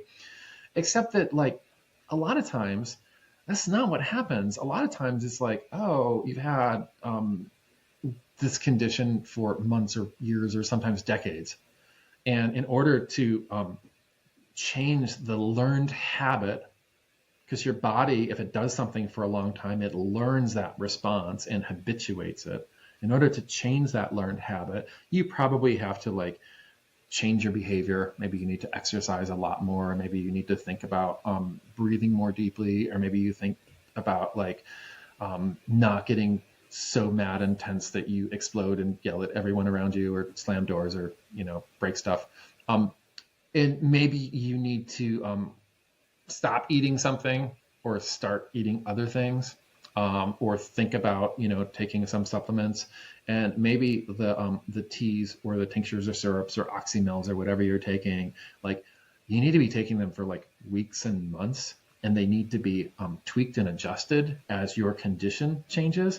And you feel like maybe you're getting better, and then maybe you have a setback and you're not sure if you're getting better, and then you keep doing it, and then you're like, oh no, I think I am getting better. And then you get distracted and stressed out and you stop doing it. And then maybe you're like, maybe I don't need to do this anymore. But then like a week later, you're like, oh my God, I feel terrible. And you start doing it again. And the process of getting better takes weeks or months or sometimes years. And in those cases, if the person doesn't understand the rationale for why they're using the herbs, they might think in that first week, like, I'm not so much better yet. This must not be working. All the herbalists and all the books tell these stories about things happening right away. And so I'm going to stop doing this protocol and go to the next person, and then go to the next person, and go to the next person, and go to the next person. And really, there's a consistency and a practice of changing your diet and your behavior and your lifestyle and using herbs and maybe some supplements and maybe some traditional medications in certain circumstances that are going to be more important to do over a long haul. And if we make suggestions and we can explain why that makes sense to someone, they're less likely to stop a protocol that might work before it gets to the point where it can. There's some herbs, like one of the herbs that I adore and I love, and it's such an important part of my practice, is this really gentle nervine tonic or nervine trophal restorative called milky oats. And milky oats is the unripe seed of the oat plant, the same plant we get oat straw and oatmeal from. And you gather the top when you squeeze it, and the seed hasn't formed, and this like either thinner or slightly thicker, milky juice comes out. And I don't vend a whole lot, I don't like doing products is not the big gist, but students and clients get stuff from me and friends and everything. And at a certain point, it's like, I'm not going to sell milky oats in 1 ounce bottles anymore, because even though I think it's one of the greatest things, it's such a gentle acting herb that if people just go through an ounce of it and they're taking it consistently, when they get to the end of the bottle and they're thinking about whether or not they should get another bottle, they might think like, I'm not really sure if I can tell that this was doing anything. If they have a 2 ounce bottle or a 4 ounce bottle though, they're more likely to be like, oh, wow, like this was like a slow, gentle thing that manifested over a longer period of time, rather than like the kava where you're anxious and you take it and you feel it work like within a tincture, like a minute, you can tell that it's doing something. Milky oats is not like that. And so people need to know that that's the case so that they can understand why it makes sense to keep taking it. I mean, there's been other times where someone's been like, I didn't notice it was doing anything, but like the people I live with or my coworkers are like, wow, you seem a lot like less anxious, or you seem a lot more calm now. And they're like, oh, I think I am more calm now. But slow change is not as valued and as readily noticeable to a lot of people who are used to thinking about medicine as being like quickly acting and more dramatic in its effect. A phrase that I say a lot is that gentle does not mean weak. And whenever possible, and I'm thinking about what I'm going to do for people, like I'm going to choose the gentlest herbs the gentlest herbs that make sense. And when I think about more forcefully acting herbs, I want to use those very mindfully and very consciously. And I want to think about like how long I use them for. So that if I use something more forceful, I want to use it up until like it does what I want it to do. And then if I can swap it out or lower its proportion in a formula, so it doesn't push someone into balance and then push them a little bit farther off balance, right? So if I'm like leaned over way on this side, I'm not leaned over like this and I just need a gentle nudge. I'm like leaned over way here, and I use something more forceful to bring me this way. When I get here and I keep using it, it might start pushing me off balance in the other direction. So that's definitely like something that I'm thinking of. And I like to use the words gentle and forceful rather than like stronger and weaker, because again, in this dominant culture, we have a tendency to think like, oh, stronger means works better or more effective, and weaker means like doesn't work as well and less effective. And if we think forceful and gentle, we get a better handle on it. And if we've ever known gentle people, we know that they are not weak people, right? Gentle people can be every bit as strong as forceful people. They just manifest that strength in a completely different way. Definitely. Yeah, I appreciate you sharing that languaging, because so often this is a big part of it. And I mean, I'm personally very fascinated with linguistics and languaging in general. And so how that can, either help us toward the path or inhibit in some way. But it's, yeah, I mean, I like to try and, I'm sure you do this as well, but I spend a lot of time trying to think through like the metaphors and what are the better metaphors, or what are the possible, and really with, talking about plants, it's like, okay, look, you're getting this, what, because of probably, cannabis and CBD, right? The broad spectrum became a popular term. So that for the people who took those tinctures, they're like, yeah, broad spectrum. But in general, all plant tinctures are broad spectrum tinctures for the most part, right? It's extracting, however many constituents, whether that's 50, 100, or 200, whatever that plant has in that plant part, whether it's the root or the leaf or the flower, it's extracting every constituent versus, and we might not even call that a constituent, we might call it the whole song. But the difference between that and, taking one of those constituents out and potentizing it, which is a more biomedical pharmaceutical approach, is what I liken to, you have this symphony, which is the broad spectrum. And then you have this idea of like, well, just give me the guitar part, right? I only want the shredding guitar on this one.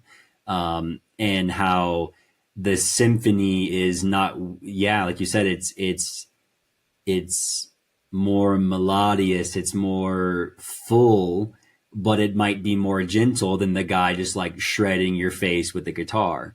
You know what I mean? And but it's working in so many different ways. And I think that's what's so fascinating to me. Even, I mean, as much as I have my qualms with reductionist materialist science, I still read all of it.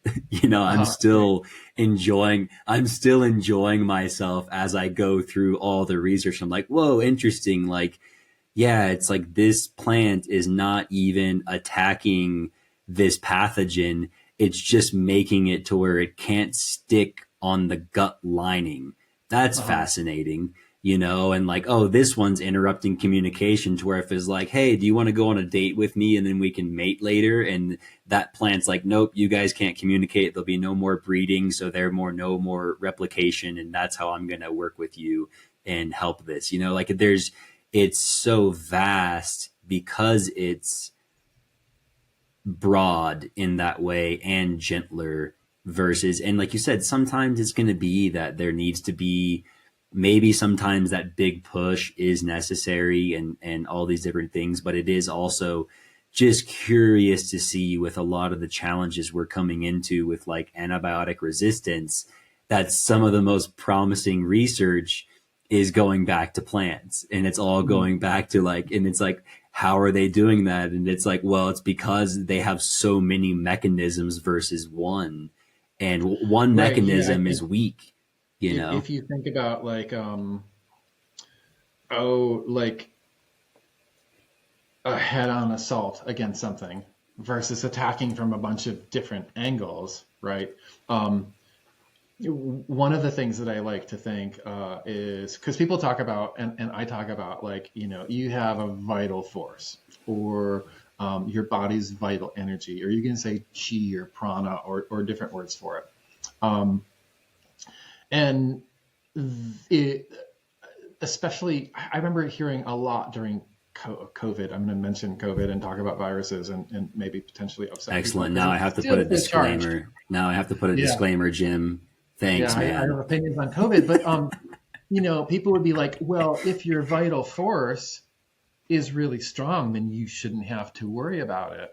And like, the thing that I think is so wrongheaded about that, not that if your vitality, your vital force, your chi, your prana, or whatever is really strong. That's obviously really good. That's what we want. That makes all the sense in the world. Everything about that makes all the sense in the world, except pathogens also have a vital force, So like viruses and bacteria and yeast and fungi that can infect us, they also have a vital force. And it's not like if our vital force is strong, then because we're humans, our vital force, is on top of all the other possible vital forces. Like that's a worldview that is not mine. That we are at the top and we have like the pinnacle vital force, and it will therefore defeat all other vital forces if it's strong. Like our vital force and their vital force are like sparring, until one of them resolves. And if I look at something like COVID, what I would say is like, wow, COVID has a pretty amazing vital force, Or if I think about Ebola has a pretty amazing vital force. If I think about norovirus, like COVID happened and there were people saying things like, I'm sorry if someone out there thinks this. Again, I don't have to be right. That's what I think. There were people saying like, oh, viruses, they're not even contagious. They're produced as like a response, like a byproduct of like toxicity, right? And people don't get sick from viruses. And like when I heard that, I was like, I kind of want to put you in a room with a kid with norovirus and have you share a sucker, because I'm thinking no matter how strong your vital force is, if you're sharing a sucker with a kid that's got norovirus, I'm willing to bet in a few days you are also going to be throwing up, because norovirus has a pretty amazing vital force and it is totally contagious. I've had kids, and pro tip here, this is of my own devising. If you are coming, because this has happened to me, if you're coming home and someone that you're living with, your roommate, your partner, your parent, your children, calls and says, I or someone else here just started throwing up, and you're like, oh no. One of the things that you can do is if you can get a hold of a really good quality absinthe, it's just like drink a glass or two of absinthe a day. If you're able to do that responsibly and take care of your children or whatever your other responsibilities are. And I've found so far in my limited experience, but my years-long experience, a pretty amazing preventive effect from drinking absinthe in the face of norovirus. So absinthe also has a really excellent vital force. Most absinthe you can get and powerful plants. Yeah.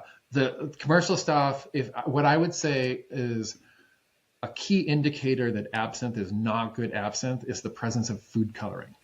So if it says blue number this and yellow number that, it's probably not very good. I wouldn't have a lot of faith in it. Okay. That is like, it took us an hour and 38 minutes to get there. That's what we were here for today. One of the I love it. I'm going to leave behind in herbal medicine, so that on your gravestone, drink the absinthe. Parents don't have to be vomiting while they're taking care of their children who are vomiting, because that's a bummer. Yeah, for sure. And yeah, it's so funny because I just came from a wedding in Mexico, and I was living in Mexico about a year ago, and so many stories of they're just like, yeah, grandpa always said, like one shot of tequila before dinner or before, in the evening was like his key to health. And you're like, how old was it? They're like, I'm like 93, and so there is something to some of these, really, it's interesting, right? I mean, this is an interesting topic to me as well. It's because like we now have a very, our culture, the modern culture, again, we have this very negative view of alcohol. What's interesting is that once you kind of become an herbalist, the view of alcohol probably changes a lot, because then you're like, oh, this is the main way that I extract the medicines from these plants. And it's a wonderful way. It's not the only way, but it is oftentimes preferred. And so, but going back and you look at the alchemists who originally, distilled the first alcohols. I mean, they speak about it. It's so poetic, and Mhm. it's just worlds different than how we view alcohol today as this negative substance of addictive, abusive, and liver and all of these types of things. And in a lot of other cultures, it's not necessarily the case. It doesn't mean there's not abuse and problems in Right. those, but a really good high grade tequila or mezcal is very much in a lot of communities in Mexico seen as like, hey, this has a medicinal quality to it. And it doesn't mean you walk through the house hammered while you're trying to feed your child chicken soup who's sick. But it's a great one. I'm really happy that you brought that up. Thank you for that. Yeah, I think that so a lot of the things that we think of as vices and can be unhealthy. So I'm not going to say personally that we think of as vices and are vices, because I don't know that I really love the idea of something being a vice. But if I think about things like that, a lot of people will say like, oh, but isn't that bad? So maybe that's coffee, maybe that is alcohol, maybe that is tobacco, right? It can be bad. Like it can be really bad. If you smoke a ton of cigarettes all the time, that's probably most likely going to be very bad for you. And I don't, love is not quite the right word, but I'm gonna use it anyway. Like I kind of love that we talk about tobacco abuse as in people are abusing tobacco, right? Mm, Because we have this plant. It's a very powerful plant. It's a more forceful plant, so something that we need to be mindful about the way that we use. And people aren't mindful about it, and they abuse it to the extent where they can get seriously and severely ill. Um, and alcohol has a potential to not be harmful, but it is also can be very forceful, and if is used in a way that is abusive, where we have alcohol abuse, it's like, oh, we're abusing this thing. It doesn't mean that there can't be a place for that. For certain individual people, there might not be a place where they can do that. So there might be someone like I have the potential to be able to smoke tobacco and have not any slightest inkling of like an addiction to it or a compulsion to it or something, anything that would be like hmm off-putting. That's me. Someone else can't do that. I can have absinthe when my kids are getting sick or because I like absinthe and not be drinking absinthe like all the time. Like that's, in a way that hmm negatively impacts my life. There are Right. people that they What drink are the main? coffee. Hang on, there are people that drink coffee Yeah. and they feel completely anxious and agitated and their hands are all shaky. Like maybe those people can't drink coffee, but there are other people who can drink coffee and be okay. And when we're thinking about especially these things that are more forceful in nature, to think like, what are their virtues? What is the thing that they do? And when I take it, is it overdoing that thing for me? Is it leading me towards where I want to be going or away from where I'm going? And that can be, as long as you're able to answer that question honestly, that can be an important way to assess whether your relationship with that particular substance can be considered healthy, or like it could be considered healthy, but maybe in your case it's not, right? Answering that question Right. honestly can be really hard for people.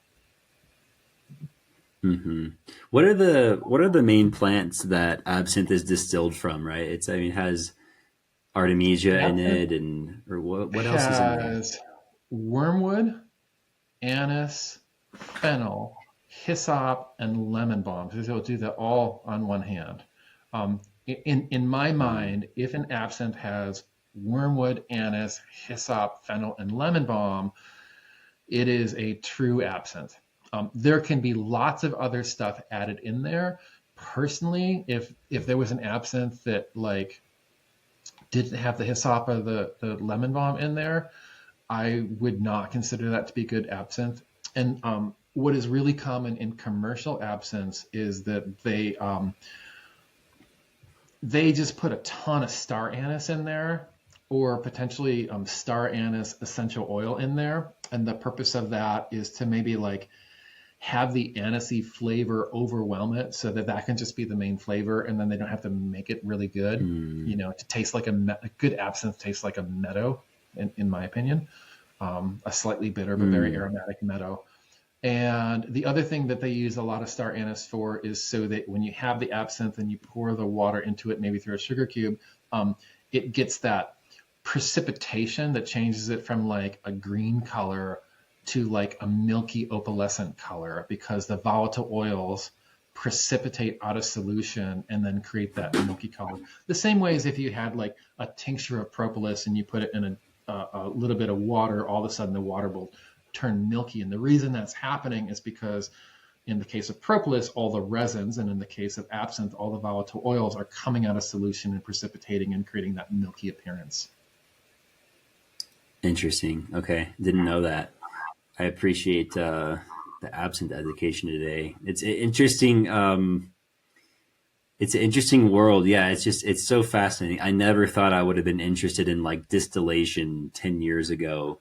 Whereas in, again, a whole nother realm that I don't even know if I'll touch in this lifetime of, that is connected deeply to herbalism. There's a guy here in the valley, in the Sacred Valley here in Peru, who, he's a seed saver. He sells seeds for different plants around the valley and makes tinctures, but he also will distill his own alcohol. And that's a whole world of this. And it's just, again, like you said, I mean, I honestly don't think I'll reach 2% of what's available in this lifetime. There are, I mean, it's one of the things that makes it an endless field of study, right? Is because there are so many different directions you can go. I mean, not just with like maybe what I'll call like medicinal herbalism or therapeutic herbalism, where you can be like, wow, I can study like at least in the US, what I would call like a Western herbal tradition that is rooted in Mediterranean medicine. And then, as Western European things did, kind of took a bunch of things from other places and just said like, oh, we can add that to our thing too, right? That is kind of like most Western herbalism in the US is that. It's like a lot of Western ideas and framing, but like some stuff from Chinese medicine and some stuff from Ayurveda. And if you live in North America, a lot of stuff from indigenous cultures, usually plants without context, because, we were all of a sudden, because I'm European ancestry, we're all of a sudden in a place where these different plants that grow here, the white, mostly European-based physicians and doctors learned about the virtues and uses of these plants for the Native American people, but they didn't learn the context, and they didn't learn all of this stuff because a lot of Native people didn't share everything, right? So we have pieces of information from that, and then it fits into that. So like, if you ask anyone like, oh, is black cohosh a Western herb? They would say, yeah, but that is really like an indigenous herb that got sort of absorbed or appropriated into Western herbalism. And, but if I got like, if somehow I felt saturated with my Western herbalism, I could go back to Greek medicine and realize that it's Mediterranean. I actually have done this. I realized that it's Mediterranean medicine, and realized that a lot of the concepts that we attribute to like Greek medicine, they came from the Middle East. They came from Egypt. And I can study Unani Tib or Islamic medicine and get a different kind of perspective on the origins and the slightly different direction that perspective of that tradition took. And then, because the Middle East geographically is not very far from India, I can start to see the overlap between Islamic and Unani medicine into Ayurveda. And because Ayurveda is not geographically a whole lot far from China, I can start to see like there's these unique takes and perspectives, and I can go on to that. Or I could go into like alchemy, where the various alchemists, and one of these days I'm going to learn to say all of the different names together out loud really confidently that mean Paracelsus. It's like Theophrastus, Bombastus, something, something von Hoffenheim. I don't know what the something, something is. Still working on that. And be like, oh, so like, humoral medicine, Mediterranean medicine had 4 elements and 4 temperaments and 4 qualities. And as that system got sort of like codified and dogmatic, people, they ignored the gentle, and they kept going to like the farthest, most forceful presentations of that, which is where you get a lot of the bleeding and purging connotations of like, Western traditional medicine, right? Is like, oh, they bled people, and oh, they purred people, and oh, they use all of these toxic things. They were still using mercury and different toxic substances according to that Western tradition. They just lost appreciation for the gentle. And then the alchemists came in, and they're like, oh, it's not 4, it's 3, and it's mercury, salt, and sulfur. And we're still taking some of that tradition, but we're tweaking it in a whole new different direction. So you could go into alchemy, you could start making spagyric tinctures and saving your mark and burning it to white ash and adding it back to your tinctures and thinking about how to do distillations. And if you're into astrology, you can be like, oh, but I can't do that today. I have to wait until the moon is in that. To do that. Right. And then you can be like, but I can also get into fermentation, or I can get into distillation, or I could start doing more like, shrubs and oxymel. It's just endless, which is why it's so much fun. Yeah. Like there's no definitely. point. You'll be like, yeah, I think I got this. And it'll always lead to, even bringing up the alchemy part and the spagyrics, like another area I just haven't touched. And, with my type of mind, it's like, we got to try and it's like, wait, no, like whatever is right in front of me right now is what I'm going to focus on. And let's just do that. And, but the spagyrics is massively fascinating. I mean, all of it really is. And I think that's why it's all showing us, it's coming back to things that are just fundamental to being a human, right? Eating, preserving food, fermenting foods, communing with the plants, walking by the plant and actually just being like, wow, you look beautiful today, and oh, wow, your smell has changed because it rained earlier and you didn't smell like that yesterday. Oh, okay. All right, cool. And just kind of the connection and fullness is amazing. And, but I think we should start to wrap it up here. I do want to tell you. I'm glad you didn't ask for something short and concise. Short and concise isn't my thing. So this worked good. No, honestly. And we have more room to run. I would sit here for another 2 hours if I could. So I do want to tell you one funny thing. And because I thought of you in this moment, I saw an article. I actually check articles in a very, I don't want to say cynical manner, but I look at them of like, what are the silly things they're saying today? Not to degrade the word silly by any means, but this article said, seaweed isn't slimy, it's nutritious. And I thought to myself, damn it. It's like, and I thought of you and I just immediately was like, no, actually we love it because it's slimy. We love it for that purpose. I feel the same sense of like, wait a minute, don't pull slimy away from nutritious. Like I've got okra up in the fridge too that I'm going to enjoy. Probably tomorrow is the plan, is to have the okra, which is also slimy and nutritious. Yeah, slime can be good. It was just slime is good. I mean, it's a whole, quote, if we were, quote, category of herbs that we work with, and there's really not a lot of them. And so they're really precious when we do have them. But I thought it was hilarious because the first thing I thought was like, they've missed the point. We need the slime. And then I thought, I wonder what Jim would think of this. What I would do is say that slime is actually the herbalist superpower, because we have the slime. Like the slime that's a big part. Like no slime in homeopathy, no slime, no slime, and there's no slimy flower essences, right? Not really a thing. You don't get really demulcent, slimy flower essences. We like herbalism. We do the slime. Like cooking food. So you have okra. You have a few, fenugreek. You got slime too.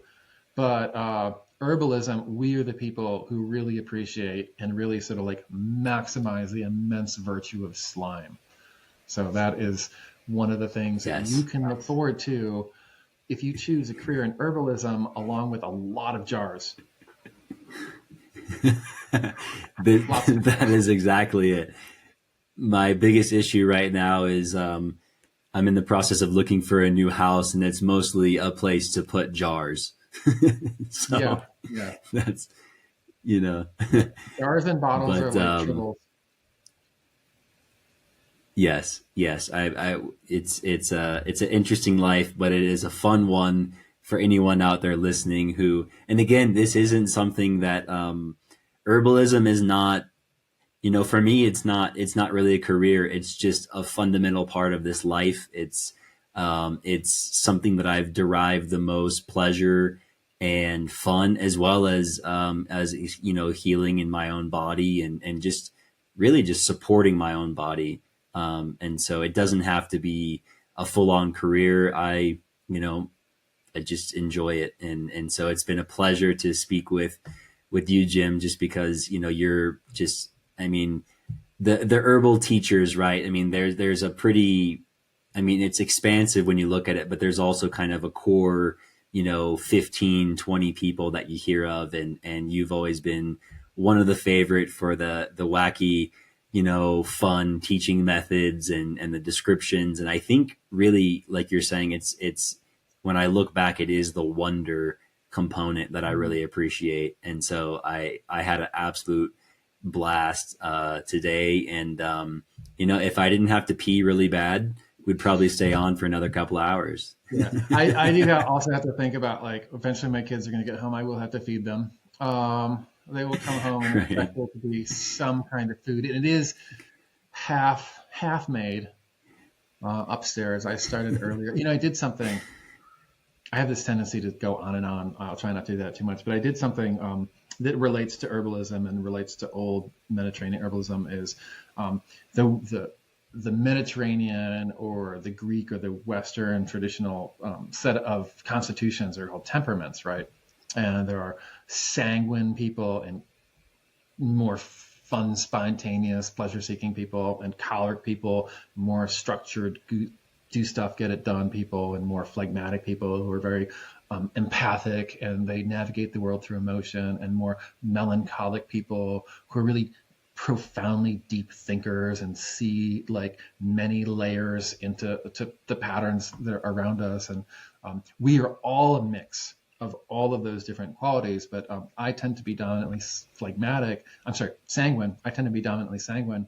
And one of the things that I will teach when I'm teaching classes on temperaments is, like, a rule for sanguine people is not to leave the kitchen when there's something on the stove, because they'll get distracted. They'll forget something's on a stove and it will boil over, mayhem will ensue. And even though I teach that, this morning I walked away and I was warming up a tomato puree based sauce. And when I walked back into the kitchen, it was bubbling and splattering all over. So it was like all over the stove and all over the counter and all over the floor and even up on the ceiling. So I will have to go and correct that earlier mishap.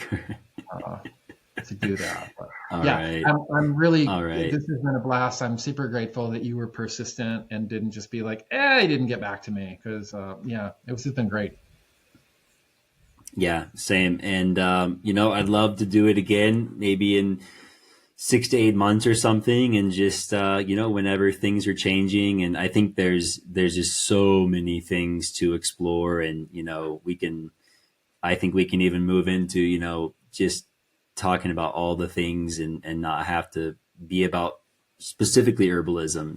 It can Mhm. be just kind of whatever's coming up and what we're observing. I think we're both, looking at, you know, the world through these different lenses and connecting into these other things. And so, I mean, just from the start with the bioregional herbalist aspect, it was just like, let's go here. We could spend Yeah. a whole lot of time on each of these things. And that's where it's so challenging to figure out, like, it's like, okay, hang on, wait, he just said that for 5 minutes. I have 7 questions, but where are we going now? And so Always it's just, so many different yeah, directions to go in.